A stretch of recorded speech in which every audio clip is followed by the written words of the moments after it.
Our first caller comes from Laverne Pate. You may ask your comment. Laverne, your line is open. Go ahead with your comment. Hello? Oh. All right. My comment is I'm 73-year-old. I've been retired 10 years, and I could not pass the physical to go back to work in my trade. And now I'm being asked to take a 50% cut. It's just not right. Thank you. Thank you. Next caller. Thank you. Our next comment comes from Cynthia McDaniel. Go ahead. Yes, hello. I have been recently made aware of a terrible and unfortunate situation. I've talked to many retirees in the last month from other states, and most of whom didn't even realize that they were going to lose such a huge part of their earned retirement. They don't even know to call or write or contact the Labor Department, the Treasury Department, or ask their congressman for help. Some even guessed that they had thrown their letter away. My question is, if you or I were to send such an important life-changing information out, I would want to make sure that whoever I wanted to receive it got the letter. And I think they should have had a certified letter.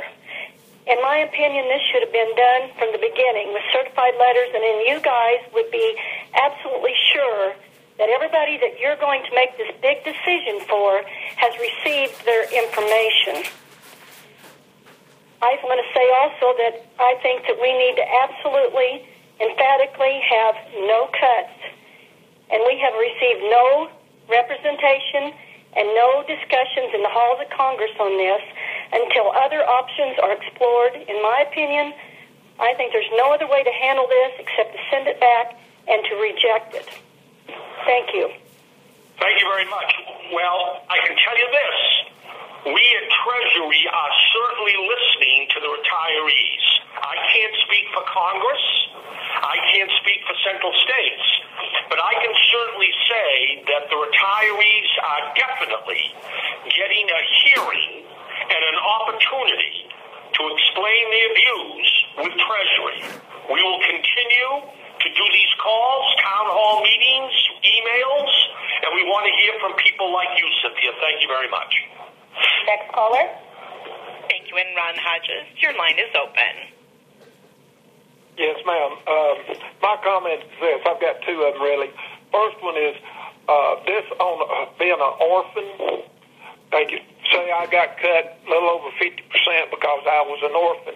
I retired 5 years ago with 31 and a half years, and I cannot figure out how anybody can consider it an orphan when every company that I worked for, including one day for Mason-Dixon, was paid in on my pension.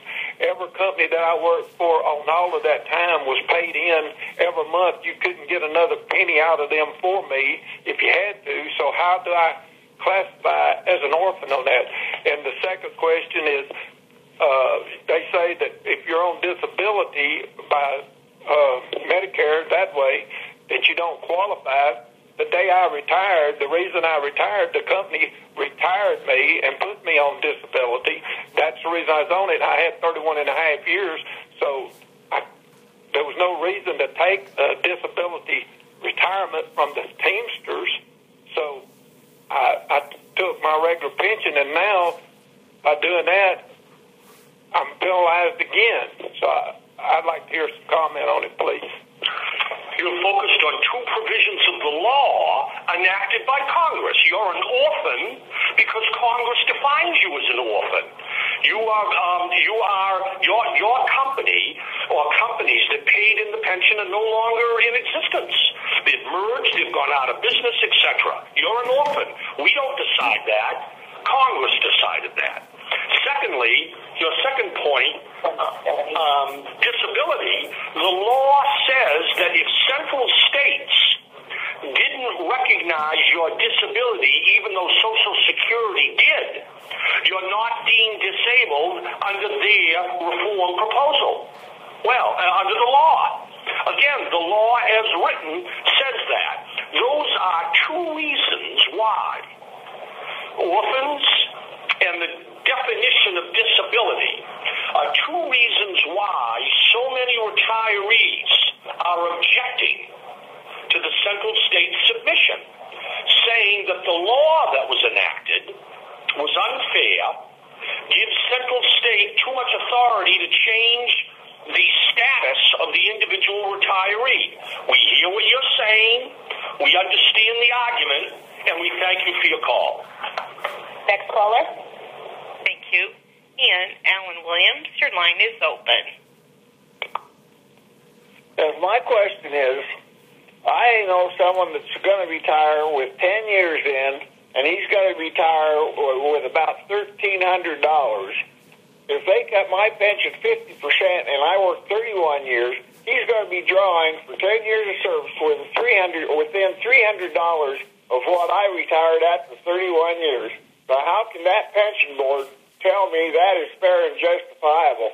I feel I worked all them years, took no pay for increase in wages to have a better pension, and now they want to cut that, and I believe there should be no pensions allowed at all. Thank you. Thank you for your comment.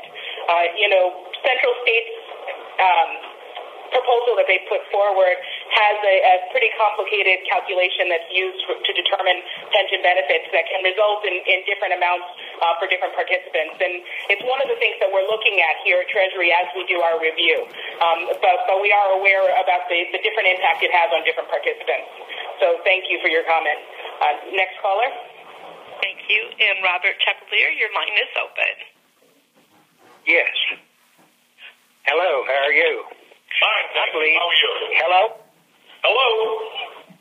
Yes, I believe that I don't care if you're 50 or 80, you should be cut the same thing. Every one of us worked the same amount of time and put the same amount into everything we done, and I don't think we should be cut 50 to 60%, or some get cut 10%. Let me respond to that. There are two major objections that we have heard here at Treasury over the past few months since the Central State submission. Objection number one, the whole plan should be scrapped. It's a mistake. The Central State submission should be rejected by Treasury. Objection number two is the one you're raising. We've heard it over and over again. The lack of equity in the cuts. Some people are cut more than others. Some people are cut and there's no explanation that they can understand why they are getting cut 50% when somebody's getting cut 10%. There are all sorts of equity arguments that have been raised about the plan that was submitted. So your point, you're raising the equity point. We've heard it many times before. You've made it again. We're well aware of it. Thank you very much. Next caller. Thank you. And again, Bob Seaman, your line is open. Yes, good afternoon, Mr. Feinberg. Thank you for taking my call. I'll try to make it brief. We have got very little help from our special counsel, Susan Moran. There has been little time that we, the retirees, are going to have or utilize to adjust our lifestyle for the cuts, which I don't think should be taking place. Also, Mr. Feinberg, not everyone has a computer and is able to keep current with what Central State is doing or what is happening with